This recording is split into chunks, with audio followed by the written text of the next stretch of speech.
આ શેઠા ડગ ડગ ડગ ડગ થાય. ઈ તારો બાપ એમ જ આવે અંદર ટ્રેક્ટર પ્લસ ગાયકા ફિટ કર ગ્રાહકને દેવાનું છે.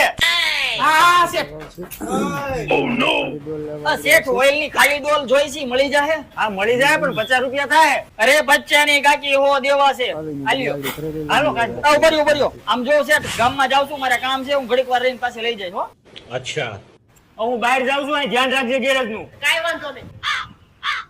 આ ઓઇલની ડોલ એક તો હાલો આપી દઉં. આલ્યો. પૈસા? પૈસા શેઠને આપી દીધા છે, ફોન કરીને પૂછી લે. ઉભા રહ્યો, શેઠને ફોન કરીને પૂછી લઉં. હાલો. હા બોલ ને. આ શેઠ એક ભાઈ ઓઇલની ડોલ લેવા આવ્યા છે. હા એના પૈસા આવી ગયા છે, દઈ દીજે. હા કાઈ વાંધો નહીં. और अभी तो रुको. ઓય આ ઓલા ઓઇલની ડોલ નો આપી? આપીને શેઠ. કઈ આપી? આ ઉપર પડી હતી. અરે તારો બાપ ઈ ભરેલી નથી દેવાની, આ ખાલી દેવાની હતી. તારો બાપ હવે એને ક્યાં ગોચ્યું કે તો 3000 નો દામ દેવડાવ્યો.